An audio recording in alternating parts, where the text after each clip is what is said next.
there. All right. And are we on for time?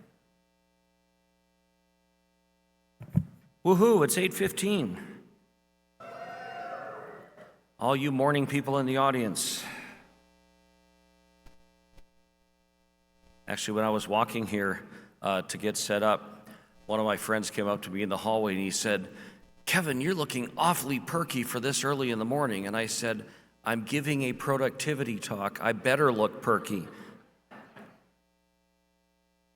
So I'm Kevin J. Anderson, and I will stop moving around.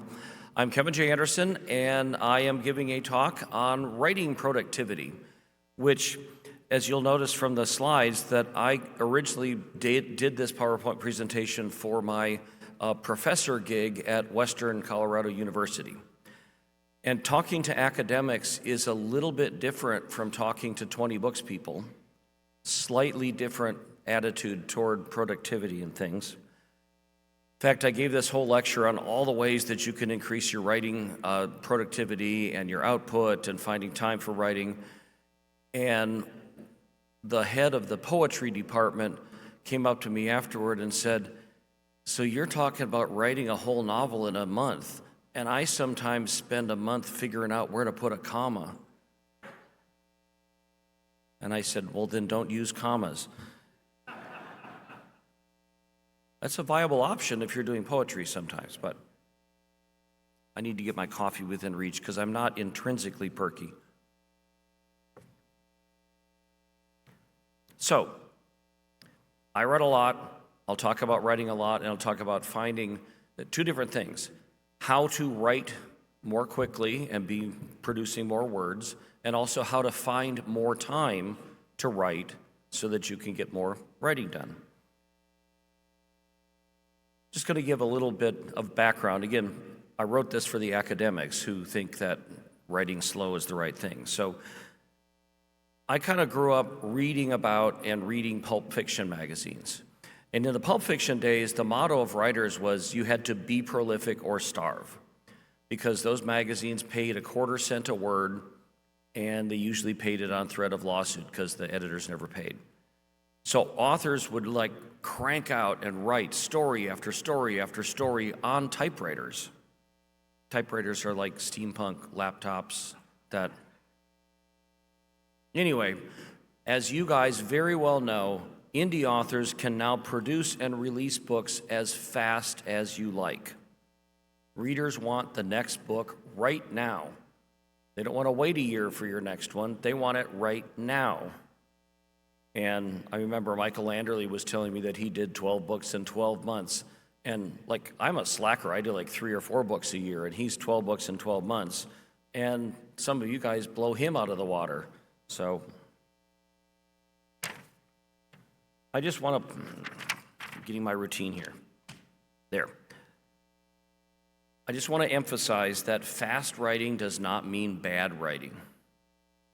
You all know that, but I had to really shake the other academics and go, fast writing does not mean bad writing. And hey, you can spend 10 years and still write a sucky book, so that doesn't mean that it's necessary that the amount of time puts in. Alexander Dumas, Charles Dickens, Jules Verne, they were fiendishly prolific. And those guys used goose quills and ink pots, so... I had some examples here that I got from Wired magazine, and I think that these are terrific. That Charles Dickens wrote A Christmas Carol in 6 weeks. Again, goose quill. I don't think he had geese around his house because they all ran. They weren't anywhere near. William Faulkner wrote his classic As I Lay Dying in 5 weeks, 6 weeks. Anthony Burgess wrote A Clockwork Orange in 3 weeks, and he didn't even use English words. Jack Kerouac wrote On the Road in 10 days. I love this one. Ray Bradbury wrote Fahrenheit 451 in 9 days. And he was a student or young guy at UCLA, and they had typewriters in the library. And you would plunk a dime in them that would set a timer for an hour. And then it would lock the keys after 1 hour. So he's plunking a dime in, and he's a starving writer. He didn't have very many dimes, and so he taught himself to write really, really fast once he put the dime in. So 9 days for Fahrenheit 451. Robert Louis Stevenson wrote Dr. Jekyll and Mr. Hyde in 1 week. And I love this one. Sylvester Stallone wrote the feature film script for Rocky, one of the most beloved movies, Academy Award-winning movie. He wrote the whole script in 3 days. This is why you should listen to me. I write and publish 300,000. I write and publish 2 different things, 300,000 to 500,000 words per year. I've had 58 bestsellers, 24 million copies in print, 175 plus books, because who counts anymore, in 32 languages, and I've got awards and that kind of stuff. So these are the books that I've got this year, the ones that are out. So that's 6 books, graphic novels. And I write a monthly comic for Boom Studios. In fact, that's what I've been doing this week. Like in an hour break between sessions, I'll go and write 2 or 3 script pages. I've got a big novel for Blackstone, which they're exhibiting in the back there, called Nether Station, which I'm just finishing up. I wrote 3 new short stories, and I went into the studio and I narrated and recorded 4 of my own audiobooks.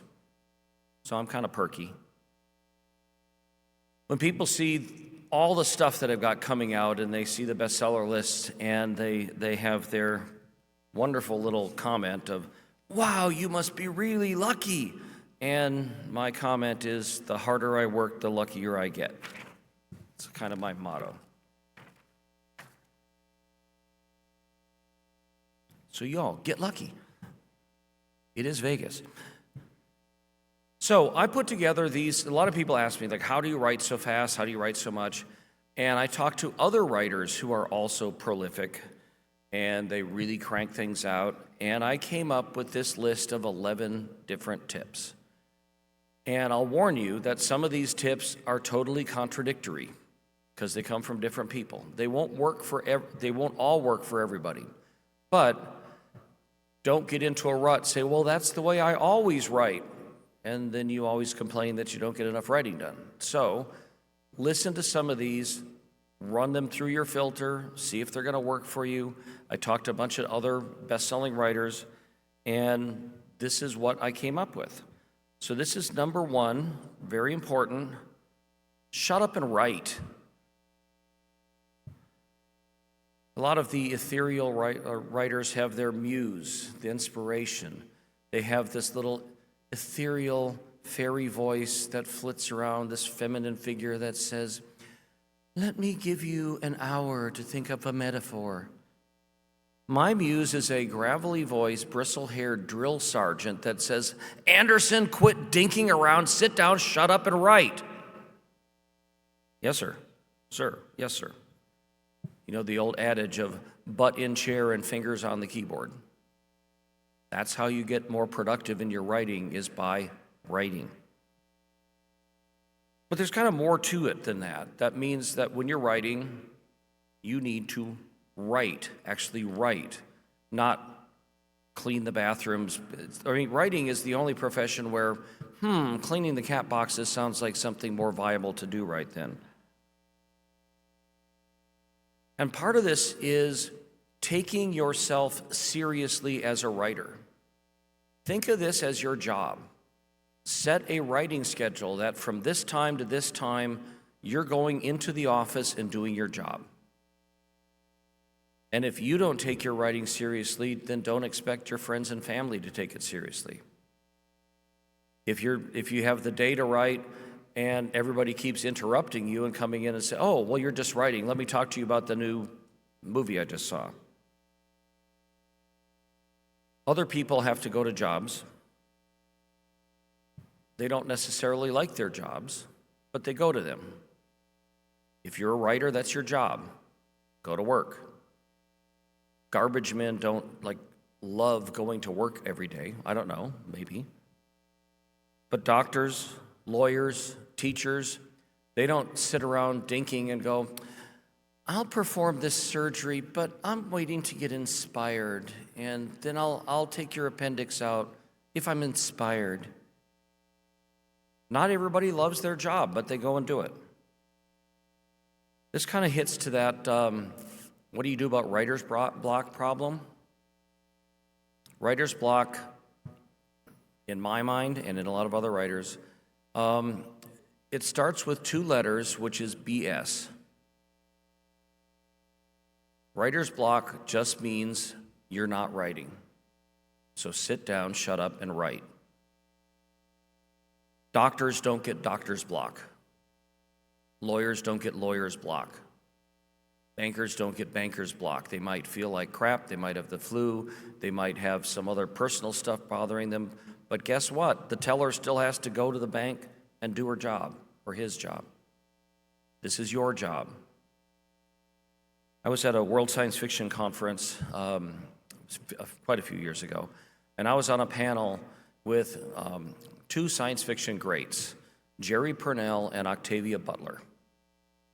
And Jerry Pournelle is kind of a big, bombastic, hard science fiction writer, a military background, and he writes a lot. And Octavia Butler is a much more literary, ethereal, waits to get inspired.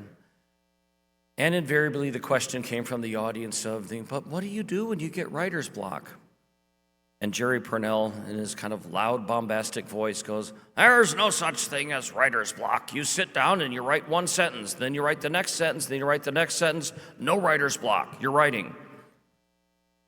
And Octavia Butler was kind of like shy, and she just said, but what if it's not any good? And Jerry said, "Well, then you fix it." So the shut up and write part, another component is avoiding distractions, like closing your door in the house office or whatever. Cats don't like that if you have cats. There is something, it's a newfangled thing that you might have heard of. It's social media, something like that. You don't have to look at Facebook every time somebody posts something. You don't have to read your email the moment it comes in. Set it as like a reward for yourself that when I finish these 5 pages, then I will check my email. You can look it up on Microsoft Word. I don't exactly know how it works on a PC, but on a Mac, there's a little icon in your Microsoft Word that's called focus mode. It's a miracle. Focus mode, you click that, and your entire screen looks like a piece of paper with your text on it. You can even, and it's on a desk, like a wooden paneled desk, and you could even change whether you want it light colored wood or dark wood or whatever, but it's just you and your writing. The clock is gone. Your email notifications is gone. All you see is the words you're working on, and it's really cool for that to avoid distractions. So I've talked too much on rule number 1. Let's go to rule number 2. Let's go to coffee first. All right, number 2 is defy the empty page. How many of you have seen like the perfect writer's movie called Throw Mama from the Train? Billy Crystal, Danny DeVito, Throw Mama from the Train. And the opening of that is Billy Crystal is a writer, and you know he's a writer because he teaches creative writing at the community college. But he's going to write his great American novel, and he sits down and he scrolls a piece of paper into his typewriter. There's that thing again, the steampunk laptop. Puts it in the typewriter, he types, "The night was," and he stops and he paces and he thinks and he gets up and walks around and he plays with his pencils and he types, "The night was dark." Now he tears it out and rumples it up and puts another piece of paper in. "The night was," and then he pours himself a scotch. He lights a cigarette. He puts pencils up his nose. He walks around and he types something else, and it dissolves to a pile of wadded paper in the corner. And that's a gag through the whole rest of the movie because he never gets past "the night was" in his great American novel. Anybody who's seen the movie knows that the night was sultry. That's the correct word for it. Crap, I just ruined the movie for you guys. Sorry. If you're stuck and you can't write "the night was," then write the next sentence. Or just type something. "The night was dark" is a perfectly good way to start, and then go on from there. Write the second sentence. I know that there's the old, I think it's Mark Twain, that the difference between the right word and the almost right word is the difference between lightning and a lightning bug. Yeah, but if there's no lightning or lightning bug, you're not going to get a novel written. Get that first sentence down, then the next sentence. It's kind of like when you're starting the first page, and it's an empty page, empty screen in front of you. You're like this giant truck sitting at a stop sign, and you've got to get it moving. It needs to get started. Type your sentence.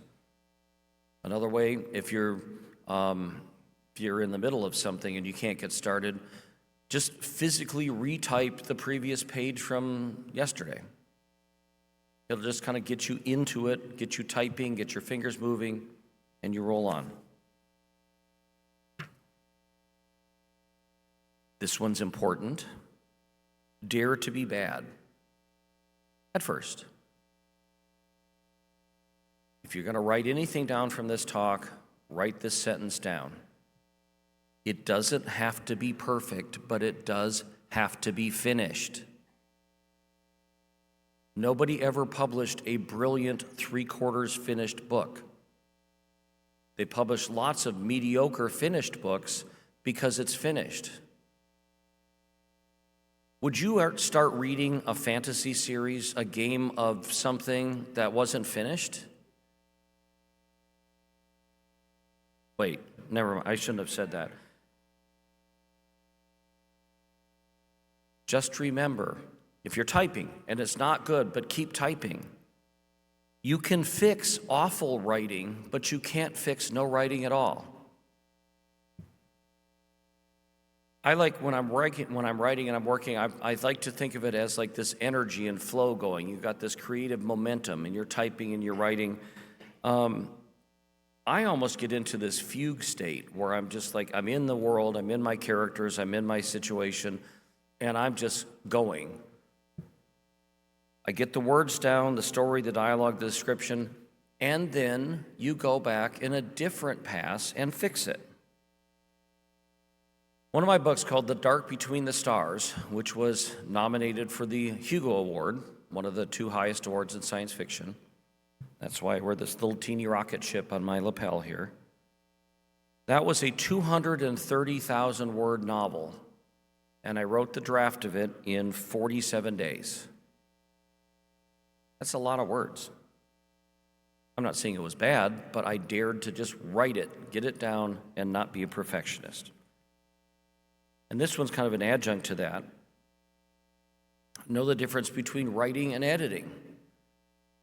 We all have like left brain, right brain parts. There's the creative part and there's the analytical part. The writing part is the creative part. It's your inspiration. It's when you're making stuff up and you're telling your story. The editing part is the analytical part, where you're looking at your sentences, you're doing the punctuation, you're fixing the spelling, you're tightening the writing, you're doing the mechanical, analytical part. They're both important, but they're 2 different things. And you can train yourself to write when it's writing time and then edit when it's editing time.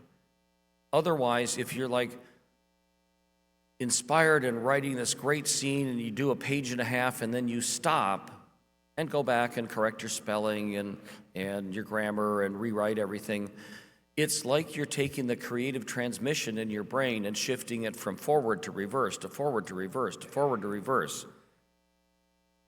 Just go straight through. If you're in the writing phase, you're in your fugue and you're just cranking out your story, don't stop to look up the date that Napoleon was born, or fix a typo, or look up a spelling or something like that.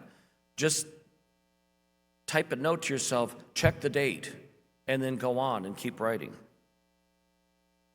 It's like you want to keep moving forward with your story instead of stopping and looking at it. Another very important one is use every minute. Just out of curiosity, I can see lots of people out there. How many of you have all of the free, uninterrupted writing time that you possibly want? Oh, shut up. There's some plants in the audience, I think. Most people don't. That's one of my wife's problems, that she's got ADHD and she really needs hours in order to get something done. But you don't need hours to do things. If you have 10 minutes, then do 10 minutes. In fact, I told you I'm writing comic scripts right now. And a comic script for a monthly issue is 22 pages, because that's how long a comic book is. 22 pages. And I'll get into dictation a little bit, but I've taught myself how to dictate the comic scripts. Page 1, panel 1, describe the imperial palace, and then dialogue, the emperor says this. I've taught myself that I can dictate these scripts. I have to get 22 pages done by the end of this week. Every morning I get up and I get dressed, I leave the hotel, I walk a block and a half to the Westin, which has a Starbucks. I walked, I have my digital recorder on, well, today I was rehearsing this talk, but yesterday I went to get coffee. It was all of 10 minutes. I wrote 2 comic book pages walking to Starbucks because that would have been wasted time. I would never have thought about writing during that time. But a comic script, well, I could do a page, maybe 2 pages. If you have 10 minutes, you can do something with your writing, even if it's maybe blocking out the scene in your next chapter, maybe writing some character notes. Roger Zelazny, well-known science fiction author, he had a thing where he just said, if you have enough time to write 3 sentences, then you have enough time to write. 10 minutes is enough time to write 3 sentences. So if you got 10 minutes, have a notepad, have your iPad, something with you, you can write 3 sentences. And that's 3 sentences that you don't have to write later. But what happens usually is writing those 3 sentences, you're going and, maybe you can write an extra paragraph or 2 just by going. And then here's another thing. If you don't have the time to actually write, like you're sitting in the doctor's office or something and there's too much commotion around, well, then use that time to think about your next chapter, your next scene, whatever, so that when you do have time to write, you don't pace the room and type the night was. You've thought about it already so that when you actually get time at the keyboard, you can use that time to write. A lot of people can use this if you drive to work or if you're commuting on mass transit or something. That's a good time for you to think about what you're going to write. Now, here's the flip side about having too much time to write. Some of you who raised your hands. I had a really good friend, very successful novelist, who had published, I think, 6 or 7 science fiction novels in the 80s and 90s. My wife was a big fan of his, and she loved all of his books, but he was slow, 1 book every year, 2 years. He was really slow. But he worked full-time at Hewlett-Packard, and his wife worked full-time at Hewlett-Packard. And then one day, a terrible thing happened. She got promoted and got a raise. And she came home and said, honey, I know you've always wanted to be a writer. You published these 8 books. You never have enough time to write. I just got a big raise, big promotion. I can pay the bills. You can quit your job and just stay home and write what you've always wanted. And so he quit his job. He had all the time in the world to write. He published 1 novel in the rest of his life and never did any more. Because he had so much time, it was never important for him to write during the time he had. And he never published another book. So don't let that happen to you. Those of you who said you had all the time to write you wanted.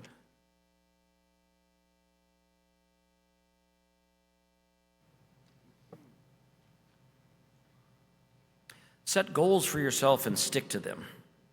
Well, I'm sort of a goal-oriented guy. You give me a list or you give me some challenges that's like, all right, I'm going to check them off and I'm going to do it. When I moved to Colorado, 26, 27 years ago, my brother-in-law gave me this book that said, here's how to climb all 54 mountain peaks in Colorado that are 14,000 feet or higher. There's my checklist of 54 mountains to climb, and I went through and, damn it, I climbed every single one of them. We did the Colorado Trail, which is 550 miles from Denver all the way to Durango, and it's broken up into like 27 sections. I saw that. Oh, there's another goal. I've hiked the whole thing. If I set a goal, I will push myself to reach that goal. So if you set a goal for yourself that you're going to write a chapter a day, or 5,000 words a day, or 3 pages a day, or 1 hour a day, whatever it is, whatever measurement works for you, set that as your goal rather than just, well, I'm going to write until I feel like stopping. If you're going to write and your goal is 5,000 words, and you're writing and you kind of hit 4,000 and you're going to stop, then you look at that goal and go, well, maybe I can push and get another 1,000 words out. Or maybe I can write an extra page, because that goal is there pushing you. Sort of like when you're lifting weights or if you're doing exercises that this week you could lift 20 pounds, and next week or after 3 weeks you're feeling pretty good, maybe you can lift 25 pounds, 30 pounds. So you push yourself and you build up. It's like writing is like a muscle. You're building that stuff up. But here's an important thing. Make sure that they're realistic goals. Don't get inspired by my talk and decide you're going to set a goal of writing 20,000 words a day. I know some of you can do that, but if it's the first day you try it and you don't make it, so then the second day you try to make up for it and then you still don't make it, and then you crash and burn and it doesn't happen. So figure out what your writing pace is and push it a little bit. If you are actually writing, well, I got an audience. How many of you are writing 1,000 words a day on average? Okay, how many are writing 2,000 words a day? How many are writing 5,000 words a day? I'm 4,000 and 5,000 words a day when I'm writing. But that's kind of my pace. If I'm on a tight deadline, I can push that and get a lot better. I also use deadlines for rewards or goals as rewards. I used to love going off to, I lived in the San Francisco area, and I would go off to Death Valley. I love the desert, the canyons, I just love the area around. And I would make a deal with my wife. I was working on a book, and this is when I was doing trad publishing, so there was a contract and a specific delivery date. And I said, if I finish this book by the 1st of March, then I get to go by myself for a week in Death Valley. And we would set up these rewards, and we'd agree on them, and then that made me push really darn hard to get that book done so that I could have my Death Valley retreat. And you know, when I was in Death Valley, all I did was write all day long. So my reward for writing was that I got to go do some more writing. There are other things. How many of you know about the Writers of the Future contest? Well, writersofthefuture.com. I've been a judge for it. Big prize money. It's a quarterly contest. It's for new writers. They have pretty broad definition of how indie writers fit into that. But that's a quarterly deadline. If you win, you get a bunch of money and you get an all-expense-paid trip to Hollywood for a week where people like me teach you in a boot camp for writing. You want to win this. And so make sure that you submit something every single quarter. That means you need to write a short story every single quarter and turn it in. I used to have a group of friends, Dean Wesley Smith, Christine Catherine Rush, some other writers, and we had a thing called The Race, where every month we would write and we'd submit our stories. And again, this is the old days when you would write stories and send them into magazines all the time. Or we would keep track of how many stories we had in the mail, how many book manuscripts we had in the mail to other publishers. And we got together for dinner once a month, and we had the scores, and we would compare. Here's how many stories I did. Here's how many pages I did. And the person with the lowest writing score had to buy everybody else dinner. And I never bought anybody dinner. All right. Number 7.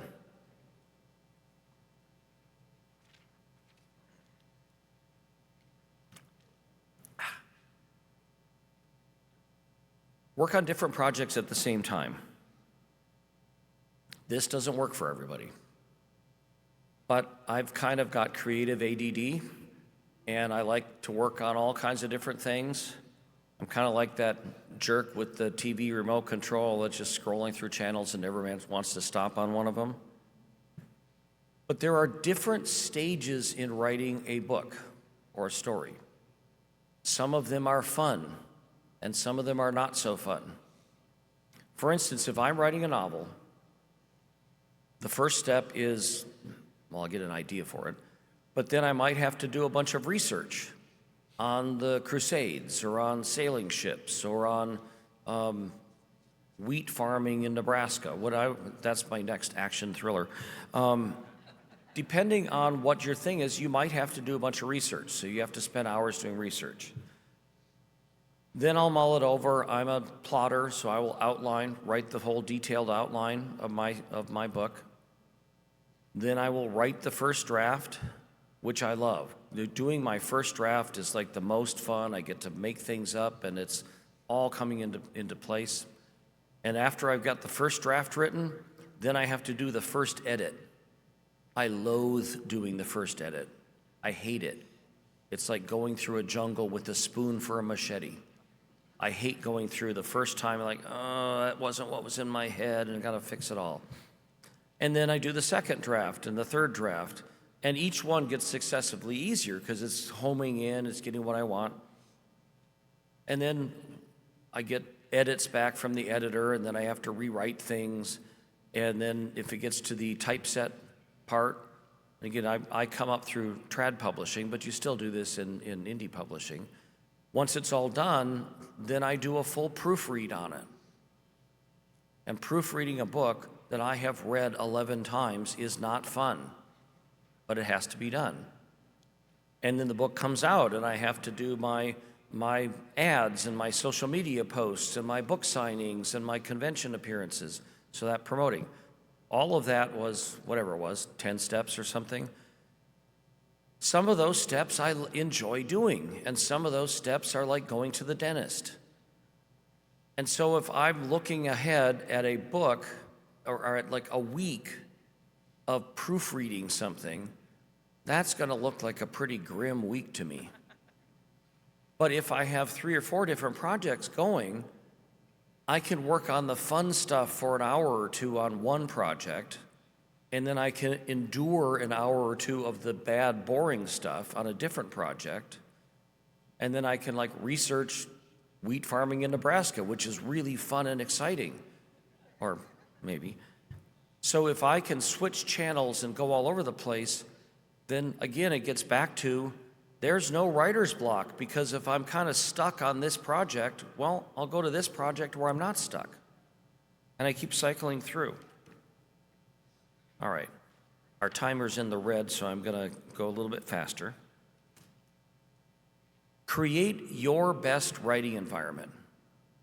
And this is something I've found that a lot of writers don't pay any attention to. They've just sort of fallen into what they do and how they write. So again, show of hands, how many of you are morning people? It's a dumb question at an 8 a.m. panel, but how many of you are night owls? I'm not. My wife is. All right, so if you're a morning person, then try to set up your writing time to happen in the morning. If you're a night owl, don't make it that your writing time is 8 a.m. because you're not going to be the most productive then. How many of you like to write in complete silence where you can concentrate? How many of you like to be like in among people where there's like background bustle, noise, that like at a Starbucks, okay?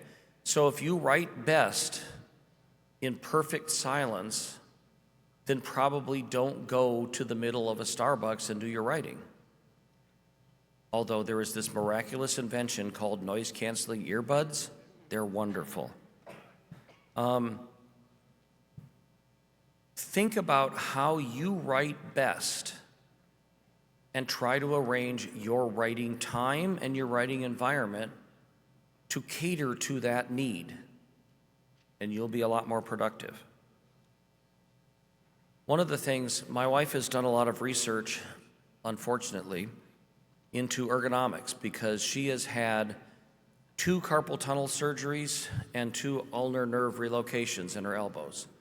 Because we worked for the government for many years and they thought they were going to save in the budget by making us sit and work in 1950s military surplus desks and chairs. Those are not ergonomic, and so when you work on that for a long time, it wrecks your body. I'm working here in the hotel room. You have to take the time, maybe put a pillow under your chair so that your butt is enough so that your hands, where the keyboard are, it's supposed to form the letter L. So your hands, or maybe a little bit lower. If you're doing this to type, you're not in a good position. A lot of hotel desks, you put your laptop on the edge of the desk, the edge of that desk is like a guillotine. It's the sharpest thing, and your wrists are resting against it at all times. Get a hand towel from the bathroom, lay it over the edge, and then put your laptop on it. Trust me, it'll save your wrists. Anyway, I'll keep rolling on the next one. Next, think outside the keyboard. Yes, you want to be in your office on your desktop computer, and that's your best place with your good chair. That's where you do your best writing. But you don't have to write on your main computer in your office. You all have laptops and you can write here at one of the tables and stuff, so you can write elsewhere. But it's more than just that. You know, in the olden days, they actually wrote things like on a pad of paper with a pen or a pencil. You can carry a notepad with you and you can actually write down on stuff. And sometimes sitting on a park bench and looking at the duck pond or something, that's a great place to do writing.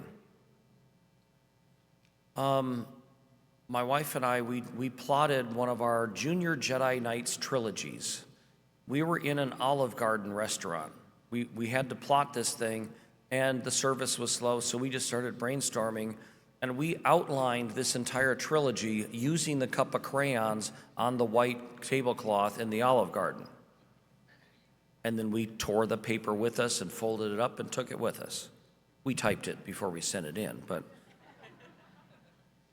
one of my big things, and I can't go into it at great detail because it's like a whole hour-long talk, but I do all of my writing with a digital recorder. Like I said, I write 2 comic script pages on the way to Starbucks. I have a recorder. I'm talking into my recorder as I walk to Starbucks and back. I live in Colorado. I go hiking all the time.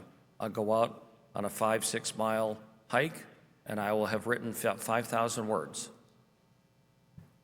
You don't have to be at your keyboard to write. I've got a whole book called On Being a Dictator about how to write by dictation. I got asked so many questions. I got sick of hearing these whiny, "Oh, Kevin, I tried dictation for 7.5 minutes and it just didn't work for me." Well, you didn't type on a keyboard very fast after 7.5 minutes either. So it's a learned skill. You have to figure it out. All right. This talk that I'm giving here, I've also written it up as a writing productivity book, and this dictation book, I have some copies at the rave signing tomorrow in case you want to get more. You know the old creative writing thing about write about what you know about? Well, therefore, the more stuff you know about, the more things you can write about. So a way to increase your productivity is to get inspired and learn and experience different things. I just finished in August. My wife and I took a fabulous cruise to Iceland and the Arctic Circle and Norway.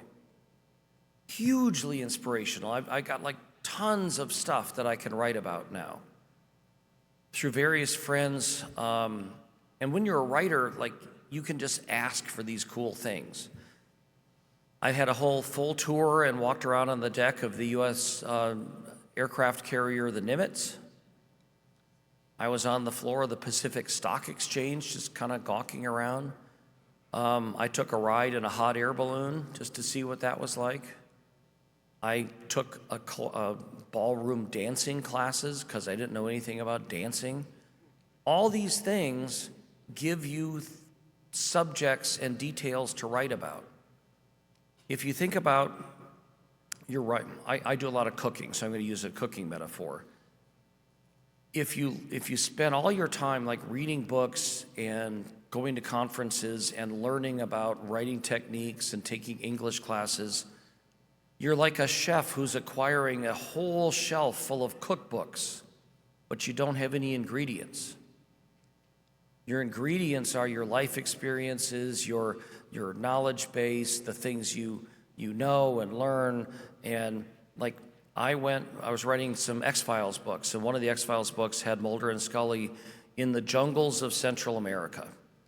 Well, I've seen Tarzan movies and I've seen other movies, but I've never actually been in the jungles. And so we went down to Cancun, which was a research trip, trust me. Went down to Cancun and we finished and researched it, and those jungles are not at all what I imagined it was going to be. And after I wrote the book, I was doing a book signing, and this big burly guy comes up to me in the signing, and he looks at me and says, "You were in those jungles, weren't you?" And I said, "Yes, we went down on Cancun research trip." And he said, "Yeah, I was in Vietnam, so I know those jungles, and nobody's ever gotten those jungles right, and you wrote them right."